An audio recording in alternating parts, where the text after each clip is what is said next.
Every gardener knows the heartbreak of watching summer crops fade as the days shorten and temperatures drop. Tomatoes wither, cucumbers collapse, and peppers refuse to ripen. For many, fall feels like the end of the growing season, a time when gardens must be cleared and beds left bare until spring.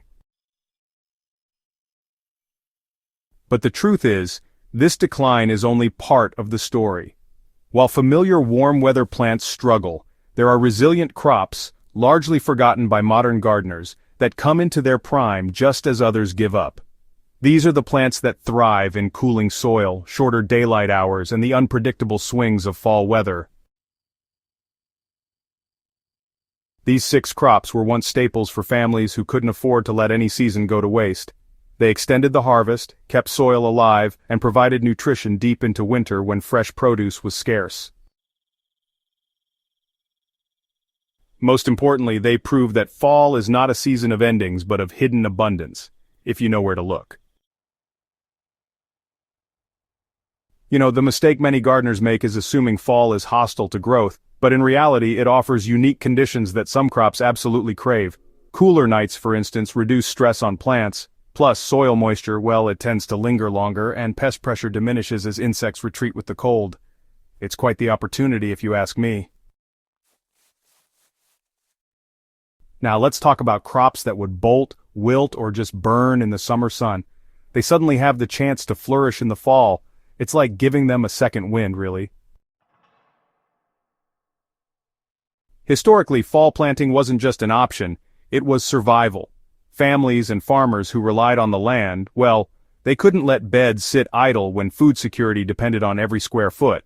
That urgency, you see, gave rise to a deeper understanding of plants suited for late-season growth.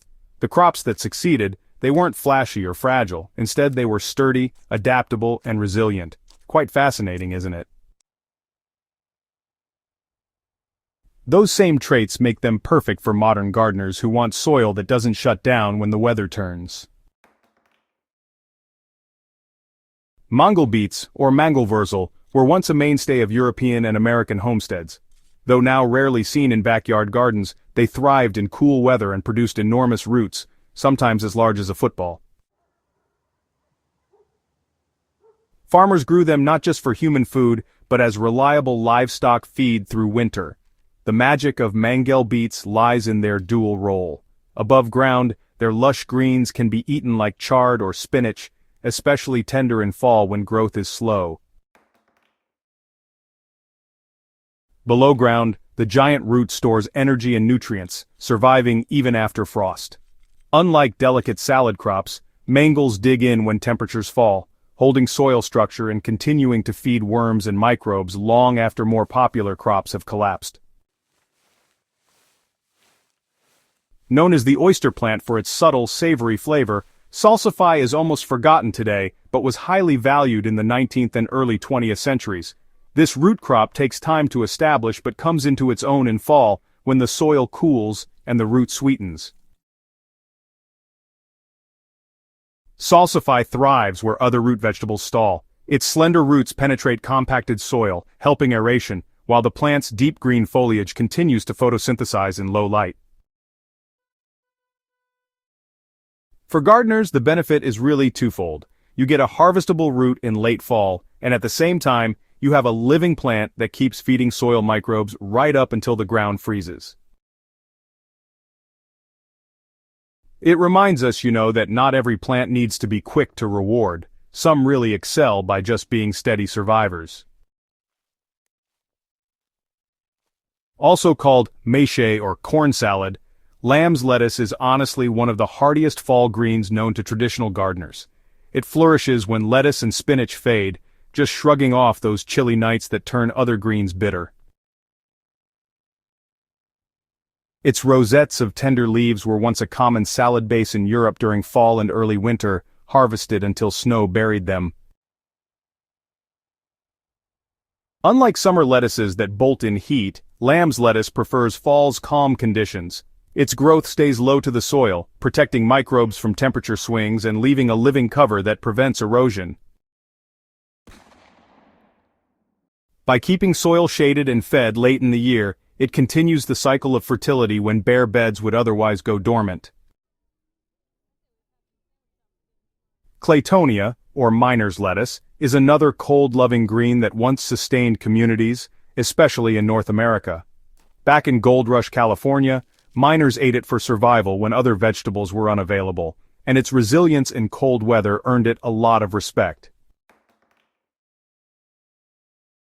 Planted late, Claytonia emerges just as frost silences those tender crops. It doesn't just survive the cold, it actually thrives in it, producing mild, juicy leaves when most gardens have nothing left to give. Historically, it extended the season of fresh vitamins right into the heart of winter. For modern gardeners, it offers more than just nutrition. It acts as a living soil cover, preventing nutrient leaching while keeping worm activity alive beneath the surface. While turnip roots are better known, it was actually the greens that carried many families through the lean months. Quick to grow, tolerant of frost, and deeply nourishing, turnip greens gave gardeners a dependable source of fresh food late into the season.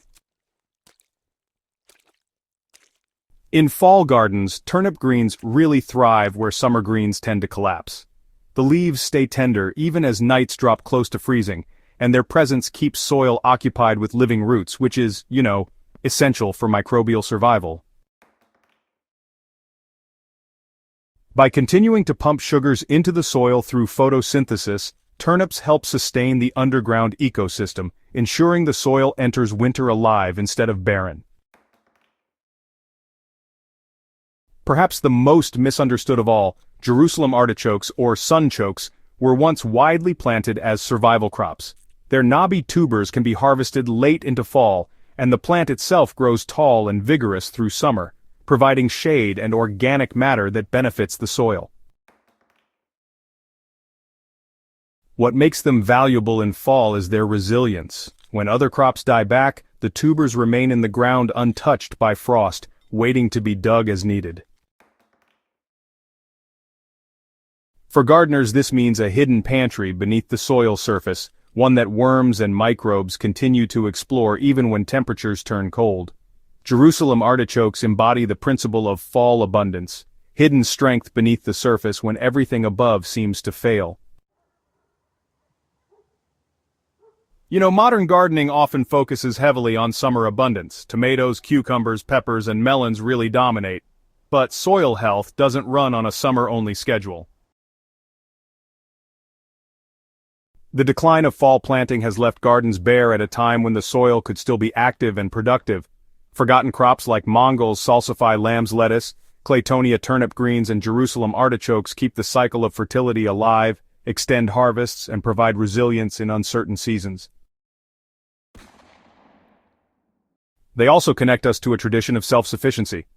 Past generations couldn't afford to waste the cooling months.